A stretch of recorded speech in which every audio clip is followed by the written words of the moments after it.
आज के इस वीडियो के माध्यम से हम ये सीखने वाले हैं कि जो हमारा डबल डोर वाली फ्रिज होती है, उसका वायरिंग किस प्रकार से करेंगे। दोस्तों, यदि आप इस वीडियो को लास्ट तक देखते हो तो आप डबल डोर का जो फ्रिज होता है उसका रिपेयरिंग और वायरिंग करना सीख जाओगे। ठीक है दोस्तों यहाँ पे जो हमारा फ्रिज है, इस फ्रिज का यहाँ पर मैंने कनेक्शन ऑलरेडी आपको शो किया हूँ। दोस्तों, यहाँ पे आप देख सकते हो, यहाँ पे जो हमारा फ्रिज है इसके अंदर बहुत सारे कंपोनेंट लगे हुए हैं। अब यहाँ पे जो कंपोनेंट है वो क्या काम करते हैं और इनका कनेक्शन किस प्रकार से करेंगे, मैं आपको पूरा आराम से समझा दूंगा, यानी कि पूरा बेसिक तरीके से समझा दूंगा। तो दोस्तों, इस वीडियो को आप लास्ट तक जरूर देखिएगा और लास्ट तक वीडियो को देखने के बाद यदि आपको वीडियो पसंद आता है तो लाइक शेयर और कमेंट करना ना भूलिएगा। ठीक है दोस्तों, चलिए स्टार्ट करते हैं। तो दोस्तों देखिएगा, जो हमारा फ्रिज होता है, इस फ्रिज का सबसे मेन कंपोनेंट इसका कंप्रेसर होता है। ठीक है दोस्तों, तो ये हमारा कंप्रेसर हो गया। ये जो कंप्रेसर होता है यही हमारे फ्रिज को कूलिंग करता है, यानी कि जो हमारा कूलिंग होता है फ्रिज के अंदर में वो टोटली इस कंप्रेसर के द्वारा होता है। अब ये जो हमारा कंप्रेसर होता है इसमें 3 टर्मिनल होते हैं। पहला तो कॉमन टर्मिनल, दूसरा स्टार्टिंग टर्मिनल और तीसरा रनिंग टर्मिनल। दोस्तों, यहाँ पे 3 टर्मिनल किस प्रकार से आया एक बार समझ लीजिए। देखिए, ये जो हमारा कंप्रेसर होता है इसमें 2 वाइंडिंग किया जाता है, एक स्टार्टिंग वाइंडिंग और एक रनिंग वाइंडिंग। अब जो हमारा स्टार्टिंग वाइंडिंग होता है और जो रनिंग वाइंडिंग होता है, इन दोनों के एक-एक सिरे को आपस में जोड़ के एक कॉमन टर्मिनल बना दिया जाता है। इस प्रकार से हमारे पास में 3 टर्मिनल बाहर में मिल जाते हैं। ठीक है दोस्तों, तो यहाँ पे जो हमारा कंप्रेसर था इसका टर्मिनल मैंने यहाँ पे शो कर दिया हूँ। ठीक है दोस्तों, अब इसके बाद में ये जो हमारा कंप्रेसर है इसको स्टार्ट करने के लिए एक रिले की जरूरत पड़ता है। तो यहाँ पे हम बॉक्स टाइप का रिले इस्तेमाल कर लेते हैं। अब ये जो हमारा बॉक्स टाइप का रिले है इसमें 3 टर्मिनल होता है।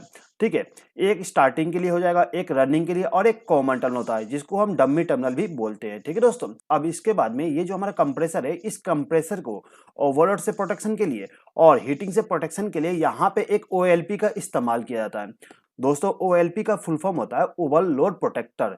दोस्तों, ये जो ओवरलोड प्रोटेक्टर होता है ये क्या करता है, ज्यादा करंट भी फ्लो नहीं होने देता और यदि हमारा जो कंप्रेसर है वो ज्यादा ओवर हीट हो जाता है तो उस कंडीशन में भी सर्किट को ब्रेक कर देता है।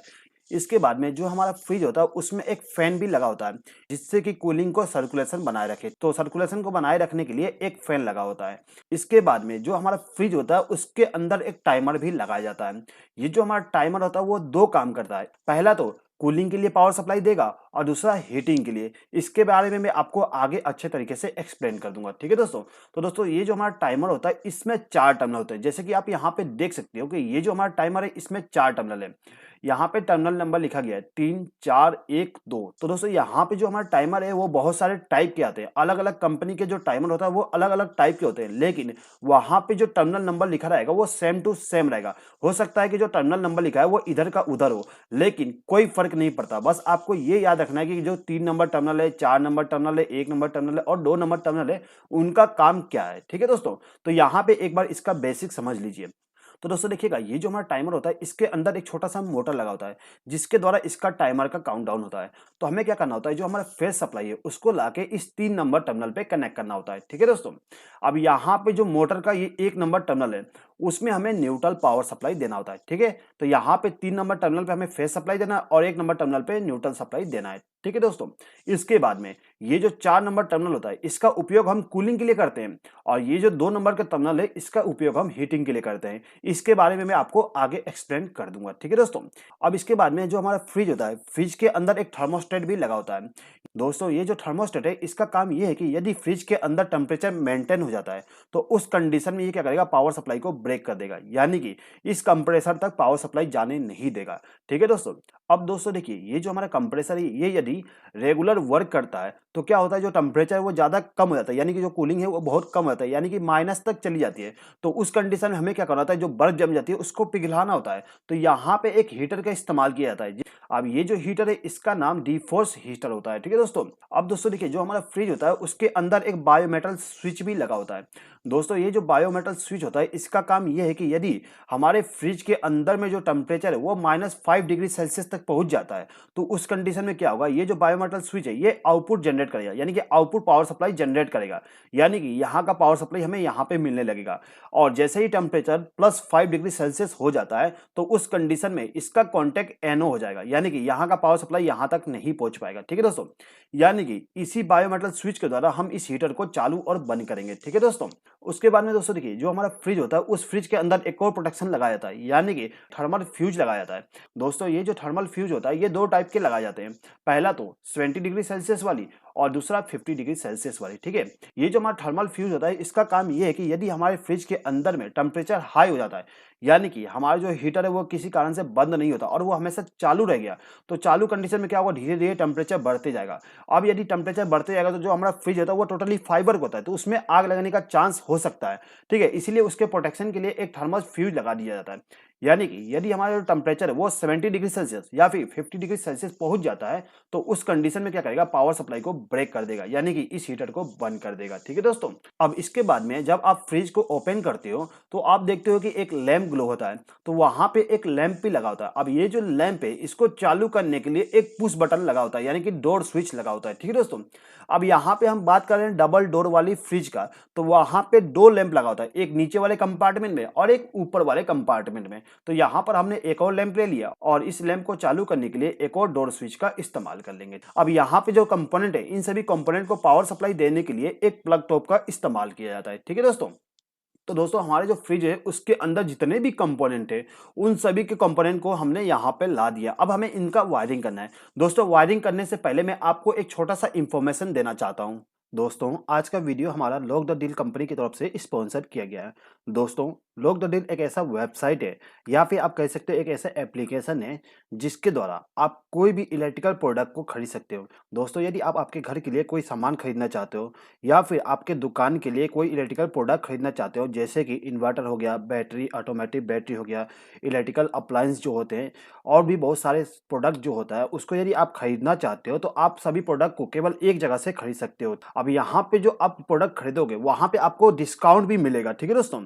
दोस्तों लॉक द डील एप्लीकेशन के द्वारा आपको हर एक कंपनी का ब्रांड मिल जाएगा, जैसे कि एक्साइड हो गया, लुमिनस, लिपगार्ड, लिपफास्ट, एमएच हो गया, हेवेल, उषा, बजाज और भी बहुत सारे ब्रांड होते हैं। उन सभी ब्रांड का प्रोडक्ट आपको वहां पे मिल जाएगा। तो दोस्तों आप डाउनलोड कर लीजिए लॉक द डील एप्लीकेशन को, क्योंकि दोस्तों ये जो एप्लीकेशन है ये एक प्रकार का अमेजन है, वो भी इलेक्ट्रिकल प्रोडक्ट का।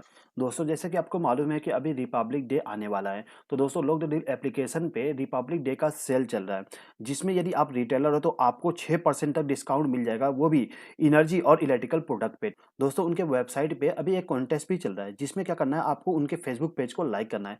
दोस्तों यदि आप उनके फेसबुक पेज को लाइक करते हो तो आपको एक एक्साइटिंग प्राइज भी जीतने का मौका मिल सकता है, ठीक है दोस्तों। दोस्तों यदि आपको किसी प्रकार का इंक्वायरी करना है या फिर कोई जानकारी लेना है तो उनका जो कॉन्टैक्ट डिटेल है मैंने डिस्क्रिप्शन में दे दिया हूँ, साथ ही साथ में उनके वेबसाइट का लिंक भी दे दिया, तो उस लिंक पे क्लिक करके आप उनके वेबसाइट को और एप्लीकेशन को डाउनलोड कर सकते हो, ठीक है दोस्तों। तो दोस्तों अब हमें यहाँ पे वायरिंग करना है। तो वायरिंग करने के लिए सबसे पहले हम क्या करते हैं कि ये जो हमारा प्लग टॉप है, इस प्लग टॉप का जो दाहिना पिन है, यानी कि ये वाली पिन, इस पिन से हम एक वायर को कनेक्ट करके ले जाते हैं और इसको ले जाके सीधे ही हमारा जो डोर स्विच है, इस डोर स्विच को एक टर्मिनल पे हम कनेक्ट कर देंगे, यानी कि इस डोर स्विच को इनकमिंग पावर सप्लाई दे देंगे। दोस्तों जैसे कि आपको मालूम है कि जब हमारा गेट ओपन होता है तो उस कंडीशन में हमारा लैंप ग्लो होना चाहिए। तो यहाँ पे हमें क्या करना होता है कि ये जो हमारा डोर स्विच है, इसके आउटपुट टर्मिनल से, यानी कि यहाँ से एक वायर को कनेक्ट करके ले जाते हैं और इस बल्ब को फेस सप्लाई दे देते हैं, ठीक है। सेम टू सेम हम इस लैंप के लिए भी कर देंगे। यहाँ पे हम क्या करेंगे कि जो हमारा फेस सप्लाई है उसको ले जाके इस स्विच के साथ में कनेक्ट कर देंगे, यानी कि इस डोर स्विच के साथ कनेक्ट कर देंगे। अब इस डोर स्विच का जो दूसरा टर्मिनल होता है, इसमें से एक वायर को कनेक्ट करके ले जाते हैं और जो हमारा लैंप है इसको फेस सप्लाई दे देते हैं। अब दोस्तों हमें क्या करना है कि ये जो हमारा फेस सप्लाई है उसको हमें एक लूप करना है। हम चाहें तो यहाँ से लूप कर दें या फिर यहाँ से लूप कर दें, ठीक है दोस्तों। यहाँ पे मैं आपको एक्सप्लेनेशन करने के लिए मैं क्या करता हूँ, यहाँ से एक वायर को लूप करके ले जाता हूँ और जो हमारा थर्मोस्टेट है इसको इनपुट पावर सप्लाई दे देता हूँ। अब ये जो हमारा थर्मोस्टेट है इसमें से पावर सप्लाई हमारे टाइमर में चली जाएगी। जैसा कि मैंने आपको बताया था कि ये जो हमारा टाइमर है इसमें 4 टर्मिनल है। अब ये जो हमारा टाइमर का तीसरा नंबर टर्मिनल है, इस टर्मिनल पे हमें इनपुट पावर सप्लाई देना है, तो इसमें इनपुट पावर सप्लाई हमारे इस थर्मोस्टेट के द्वारा जाएगा। तो हम क्या करते हैं, यहाँ से एक वायर को कनेक्ट करके ले जाते हैं और इस टर्मिनल के साथ कनेक्ट कर देते हैं, ठीक है दोस्तों।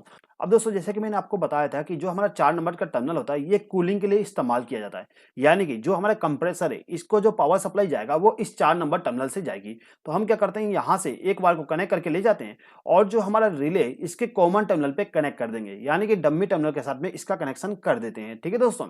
अब ये जो हमारा रिले होता है, इस रिले में 2 और टर्मिनल है, एक स्टार्टिंग टर्मिनल और एक रनिंग टर्मिनल। तो यहाँ पे हम क्या करते हैं, जो हमारा स्टार्टिंग टर्मिनल है इसमें से एक वायर को कनेक्ट करके ले जाते हैं और जो हमारा कंप्रेसर है इसका जो स्टार्टिंग वाली टर्मिनल होता है उसके साथ कनेक्शन कर देते हैं। ठीक है दोस्तों, उसके बाद में ये जो हमारा रनिंग वाली टर्मिनल होता है इसमें से एक वायर को कनेक्ट करके ले जाते हैं और जो हमारा कंप्रेसर का रनिंग वाली टर्मिनल है इसमें कनेक्ट कर देंगे।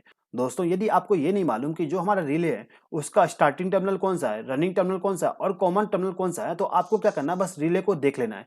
जब आप रिले को देखोगे तो वहां पे लिखा होता है, यदि आपके रिले पे एस लिखा है उसका मतलब होता है स्टार्टिंग, यदि आर लिखा है तो उसका मतलब होगा रनिंग, और यदि यहाँ पे सी लिखा है तो उसका मतलब होता है कॉमन। ठीक है दोस्तों, तो हमारा जो रिले है उस पर डिटेल लिखा होगा, आप उसके हिसाब से कनेक्शन कर दीजिएगा। दोस्तों यदि आपको ये नहीं मालूम कि हमारा जो कंप्रेसर होता है इस कंप्रेसर का टर्मिनल किस प्रकार से आइडेंटिफाई करेंगे, यानी कि कौन सा कॉमन टर्मिनल है, कौन सा स्टार्टिंग टर्मिनल है, कौन सा रनिंग टर्मिनल है, तो दोस्तों उसके लिए मैंने लास्ट वीडियो बनाया था जिसमें मैंने आपको पूरा का पूरा एक्सप्लेन कर दिया था।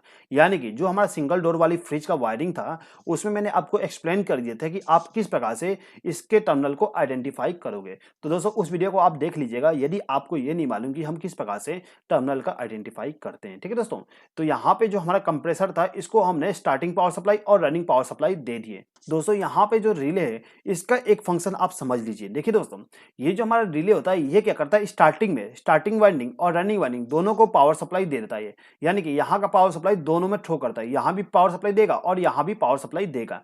अब जैसे ही हमारा कंप्रेसर स्टार्ट हो जाती है तो उस कंडीशन में क्या होता है, ये जो हमारा रिले है ये क्या करेगा, स्टार्टिंग वाले टर्मिनल से पावर सप्लाई को ब्रेक कर देगा, यानी कि पावर सप्लाई केवल रनिंग वाले टर्मिनल पे जाएगी, जैसे कि हमारा जो कंप्रेसर है वो केवल रनिंग टर्मिनल के द्वारा वर्क करेगा। ठीक है दोस्तों, यहाँ पे बाईपास करने का काम इसके अंदर एक प्लंजर होता है वो करता है। ठीक है दोस्तों, अब दोस्तों देखिए यहाँ पे जो हमारा 4 नंबर का टर्मिनल है इसी टर्मिनल से हमें इस फैन को भी पावर सप्लाई देना होता है। तो हम क्या करते हैं, यहीं से एक वायर को कनेक्ट करके ले जाते हैं और जो हमारा फैन है इसको फैन सप्लाई दे देते हैं। तो यहाँ पे मैं एक्सपेंशन करने के लिए यहाँ से एक वायर को लूप करके ले जाता हूँ और इस फैन को पावर सप्लाई दे देता हूँ, यानी कि फेस सप्लाई दे देता हूँ। ठीक है दोस्तों, तो दोस्तों यहाँ पे जो हमारा फेस सप्लाई का कनेक्शन था वो कंप्लीट हो गया। अब हमें न्यूट्रल पावर सप्लाई का कनेक्शन करना है। तो सबसे पहले हम क्या करते हैं कि ये जो हमारा प्लग टॉप है इसका जो न्यूट्रल वाली पिन है इस पिन से एक वायर को कनेक्ट करके ले जाते हैं और जो हमारा लैंप है इस लैंप को न्यूट्रल पावर सप्लाई दे देंगे। ठीक है, इसी प्रकार से हम इस लैंप को भी न्यूट्रल पावर सप्लाई दे देंगे। अब हमें क्या करना है कि यहाँ से एक वायर को लूप करके ले जाना है और जो हमारा थर्मल फ्यूज है इसको न्यूट्रल पावर सप्लाई दे देना है। दोस्तों यहाँ पे आप एक चीज याद रखिएगा, ये जो हमारा थर्मल फ्यूज है इसका इस्तेमाल हम न्यूट्रल पावर सप्लाई में कर रहे हैं। यदि हमारा थर्मल फ्यूज ऑपरेट होता है तो उस कंडीशन में क्या होगा, न्यूट्रल पावर सप्लाई ब्रेक हो जाएगा। अब हमें क्या करना है, इसके आउटपुट टर्मिनल से यानी कि यहाँ से एक वायर को कनेक्ट करना है और इसको ले जाके हमारा जो डेनफोर्स हीटर है इसको न्यूट्रल पावर सप्लाई दे देना है। अब दोस्तों यहाँ पे हम क्या करेंगे, यहीं से एक वायर को लूप करके हमारा जो फैन है इसको भी न्यूट्रल पावर सप्लाई दे देंगे। तो यहाँ पे जो हमारा फैन था इसको फेस सप्लाई और न्यूट्रल सप्लाई मिल गया। अब यहाँ पे हमें क्या करना है कि ये जो हमारा हीटर है इसके आउटपुट टर्मिनल से यानी कि यहाँ से एक वायर को कनेक्ट करके ले जाते हैं और जो हमारा टाइमर है इसको न्यूट्रल पावर सप्लाई दे देंगे। दोस्तों यहाँ पे आपको एक डाउट बनेगा कि यहाँ पे जो हमारा हीटर है इसके आउटपुट टर्मिनल से हमें न्यूट्रल पावर सप्लाई कैसे मिलेगा। तो दोस्तों देखिए यहाँ पे जो हमारा हीटर होता है इसके अंदर एक नाइक्रोम का तार होता है। तो उस कंडीशन में क्या होता है कि यहाँ का न्यूट्रल पावर सप्लाई उस तार के जरिए यहाँ तक फ्लो होगा और यहाँ से फ्लो होते हुए हमारे इस टाइमर में चली जाएगी, यानी कि इस टाइमर को न्यूट्रल पावर सप्लाई भी मिल जाएगा। ठीक है दोस्तों, अब यहाँ पे जो हमारा हीटर है इसको फेस सप्लाई भी चाहिए चालू होने के लिए, तो किस प्रकार से चालू होगा उसके बारे में भी समझ लीजिए। तो देखिए दोस्तों यहाँ पे जो हमारा टाइमर है इसका जो 2 नंबर का टर्मिनल है इसका इस्तेमाल हम इस हीटर को चालू करने के लिए करेंगे। तो हम क्या करते हैं, यहाँ से एक वायर को कनेक्ट करके हमारा जो बायोमेटल स्विच है उसको इनपुट पावर सप्लाई दे देंगे। अब ये जो हमारा बायोमेटल स्विच है इसके आउटपुट टर्मिनल से एक वायर को कनेक्ट करके ले जाते हैं और जो हमारा हीटर है इसको फेस सप्लाई दे देते हैं। ठीक है, तो दोस्तों यहाँ पे आपको एक और डाउट बनेगा कि यहाँ पर हम न्यूट्रल सप्लाई और फेस सप्लाई को जोड़ दिए तो यहाँ पर शॉर्ट सर्किट नहीं होगा। तो दोस्तों देखिए यहाँ पे शॉर्ट सर्किट नहीं होगा, क्यों नहीं होगा समझ लीजिए। दोस्तों इसको समझने के लिए आपको सबसे पहले तो हम ये समझना है कि ये जो हमारा टाइमर है वो क्या काम करता है। देखिए दोस्तों ये जो हमारा टाइमर होता है वो क्या करता है, 8 से 10 घंटे तक कूलिंग करता है और फिर उसके बाद में 10 से 20 मिनट तक ये क्या करता है, हीटिंग करता है। यानी कि ये जो हमारा टाइमर है ये क्या करेगा, 8 से 10 घंटे तक इस 4 नंबर टर्मिनल से पावर सप्लाई को फ्लो कराएगा, यानी कि यहाँ से फ्लो होते हुए हमारे ही कंप्रेसर में चली जाएगी, जिससे क्या होगा, हमारा जो फ्रिज है वो कूलिंग करेगा। अब जैसे ही 8 से 10 घंटा कंप्लीट होता है तो ये जो हमारा टाइमर है ये क्या करेगा, 3 नंबर टर्मिनल को 2 नंबर टर्मिनल के साथ शॉर्ट कर देगा, जिससे क्या होगा, ये जो हमारा 3 नंबर का टर्मिनल है, ये क्या होगा, 2 नंबर के टर्मिनल से शॉर्ट हो जाएगा। यानी कि यहाँ का पावर सप्लाई टोटली यहाँ पे आने लगेगा, जिससे क्या होगा, यहाँ से फेज सप्लाई फ्लो होते हुए सीधे ही इस बायोमेटल स्विच के द्वारा हमारे हीटर में पहुंच जाएगी, जिससे क्या होगा, हमारा जो हीटर है वो हीट जनरेट करने लगेगा। दोस्तों ये जो हमारा हीटर है ये तभी ऑन होगा जब हमारा बायोमेटल का स्विच जो है वो एनसी कांटेक्ट होगा। दोस्तों ये जो हमारा बायोमेटल स्विच है ये तब ऑपरेट होगा जब हमारा जो फ्रिज है उसका जो टेम्परेचर है वो -5 डिग्री सेल्सियस पहुंच जाती है, और जैसे ही +5 डिग्री सेल्सियस पहुंचता है तो ये जो हमारा बायोमेटल स्विच है ये क्या करेगा, पावर सप्लाई को ब्रेक कर देगा, यानी कि यहाँ का पावर सप्लाई यहाँ तक नहीं पहुंच पाएगी। ठीक है दोस्तों, जिससे क्या होगा, हमारा जो हीटर है वो ऑफ हो जाएगी। तो दोस्तों इससे हमें ये पता चलता है कि नॉर्मल कंडीशन में क्या होगा, यहाँ पे फेज सप्लाई नहीं रहेगा, तो क्या होगा, यहाँ का न्यूट्रल पावर सप्लाई डायरेक्ट यहाँ से फ्लो होकर हमारे टाइमर में चली जाएगी। अब जैसे ही टाइमर का टाइम कंप्लीट होता है तो क्या होगा, टाइमर का कॉन्टेक्ट चेंज होगा, यानी कि यहाँ का पावर सप्लाई 3 नंबर का पावर सप्लाई 2 नंबर टर्म में पहुंचने लगेगी, जिससे क्या होगा, पावर सप्लाई यहाँ से फ्लो होते हुए इसमें पहुंच जाएगी, जिससे हमारा हीटर ऑन हो जाएगा। और ये जो हमारा न्यूट्रल पावर सप्लाई है वो न्यूट्रल नहीं रहेगा, यहाँ पे फेज सप्लाई बन जाएगी। अब इसके बाद में दोस्तों देखिए, ये जो हमारा कंप्रेसर है, इस कंप्रेसर का जो कॉमन टर्मिनल होता है, इस कॉमन टर्मिनल पे हमें न्यूट्रल पावर सप्लाई देना होता है। तो इसको न्यूट्रल पावर सप्लाई देने के लिए हम क्या करते हैं, यहाँ से एक बार को लूप करके ले जाते हैं और जो हमारा OLP है उसके एक टर्मिनल पे कनेक्ट कर देंगे। अब ये जो हमारा OLP है इसका जो कनेक्टर है, इस कनेक्टर को हम क्या करते हैं, कॉमन टर्मिनल पे कनेक्ट कर देते हैं। तो यहाँ पे हम क्या करते हैं, एक वायर के द्वारा इसका कनेक्शन करके शो कर देता हूँ। ठीक है दोस्तों, अब यहाँ पे जो हमारा कंप्रेसर है, इस कंप्रेसर के बॉडी को हमें अर्थ भी करना होता है। तो अर्थिंग करने के लिए हम क्या करते हैं, ये जो हमारा प्लग टॉप है, इस प्लग टॉप का जो मोटा वाला पिन है, इस मोटे वाले पिन से एक वायर को कनेक्ट करके ले जाते हैं और जो हमारा कंप्रेसर है इसके बॉडी के साथ में वायर को कनेक्ट कर देते हैं। ठीक है दोस्तों, जिससे कि यदि इस कंप्रेसर के बॉडी में करंट आता है तो वो क्या होगा, ग्राउंड हो जाएगा। ठीक है दोस्तों, तो यहाँ पे जो हमारा फ्रिज का वायरिंग था वो कंप्लीट हो गया दोस्तों। तो चलिए दोस्तों एक बार समझ लीजिए कि ये जो हमारा फ्रिज है वो कैसे काम करेगा। देखिए दोस्तों, सबसे पहले तो जो हमारा फेज सप्लाई है वो यहाँ से फ्लो होते हुए आएगा और सबसे पहले हमारे थर्मोस्टेट में पहुंच जाएगी। अब यदि हमारा थर्मोस्टेट का टेम्परेचर नॉर्मल है, यानी कि जितना हम सेट किए उससे ज्यादा है, तो उस कंडीशन में क्या होगा, पावर सप्लाई यहाँ का यहाँ पे पहुंच जाएगी, यानी कि यहाँ का पावर सप्लाई फ्लो होते हुए यहाँ तक पहुंच जाएगी। अब यहाँ से पावर सप्लाई फ्लो होते हुए हमारे टाइमर में पहुंच जाती है। अब ये जो 3 नंबर का टर्मिनल है उसका कनेक्शन 1 नंबर के टर्मिनल से होता है, जिससे क्या होगा, यहाँ का पावर सप्लाई 1 नंबर टर्मिनल पे पहुंच जाती है, जिससे क्या होगा, यहाँ से पावर सप्लाई फ्लो होते हुए हमारे रिले के कॉमन टर्मिनल पे पहुंच जाती है। अब ये जो हमारा रिले, ये दोनों टर्मिनल पे पावर सप्लाई देगा, कब, स्टार्टिंग के समय में। स्टार्टिंग के समय में दोनों टर्मिनल पे पावर सप्लाई मिलेगा, जिससे कि हमारे कंप्रेसर में स्टार्टिंग टर्मिनल और रनिंग टर्मिनल दोनों के दोनों टर्मिनल पे पावर सप्लाई मिल जाएगी, जिससे क्या होगा, जो हमारा कंप्रेसर है वो स्टार्ट हो जाएगा। अब जैसे ही हमारे कंप्रेसर स्टार्ट हो जाता है तो उस कंडीशन में ये जो हमारा रिले है ये क्या करता है, स्टार्टिंग वाले टर्मिनल से पावर सप्लाई को ब्रेक कर देगा, यानी कि केवल पावर सप्लाई रनिंग वाले टर्मिनल पे देगा, जिससे क्या होगा, हमारा जो कंप्रेसर है वो केवल रनिंग वाले टर्मिनल पे काम करेगा। दोस्तों जैसे ही हमारा कंप्रेसर स्टार्ट होता है उसके साथ साथ में ये जो हमारा फैन है ये भी स्टार्ट हो जाती है। ठीक है, यानी कि एक साथ में कंप्रेसर और फैन वर्क करने लगते हैं। अब जैसे ही हमारा जो कूलिंग है वो मेंटेन हो जाएगा तो उस कंडीशन में क्या होगा, ये जो हमारा थर्मोस्टेट है ये क्या करेगा, पावर सप्लाई को ब्रेक कर देगा, यानी कि यहाँ का पावर सप्लाई यहाँ पे नहीं पहुंच पाएगा, जिससे क्या होगा, हमारा जो फैन और कंप्रेसर है दोनों को दोनों ऑफ हो जाएंगे। ठीक है दोस्तों, अब दोस्तों यदि हमारा जो कंप्रेसर है ये ज्यादा हीट हो जाता है या फिर जो हमारा कंप्रेसर है वो ज्यादा करंट लेने लगता है, तो उस कंडीशन में क्या होगा, ये जो हमारा OLP है ये ओपन हो जाएगा, यानी कि यहाँ का जो न्यूट्रल पावर सप्लाई फ्लो हो रहा था वो यहाँ से फ्लो होना बंद हो जाएगी, यानी कि इस टर्मिनल से पावर सप्लाई यहाँ तक नहीं पहुंच पाएगा, जिस कारण से हमारा जो कंप्रेसर है वो ऑफ हो जाती है। ठीक है दोस्तों यहाँ पे जो हमारा बायोमेटल स्विच है और जो थर्मल फ्यूज है इसके बारे में मैंने आपको ऑलरेडी बता दिया था, तो दोस्तों यहाँ पे हम इसको स्किप कर देते हैं। तो दोस्तों मैं उम्मीद करता हूँ कि यहाँ पे जो हमारा फ्रिज का वायरिंग था वो आप समझ गए होंगे। दोस्तों यदि आपको ये वीडियो पसंद आया होगा तो प्लीज़ इस वीडियो पर लाइक, शेयर और कमेंट कर दीजिएगा, और यदि आपने अभी तक हमारे चैनल को सब्सक्राइब नहीं किया तो सब्सक्राइब भी कर लीजिएगा। इस वीडियो को देखने के लिए धन्यवाद।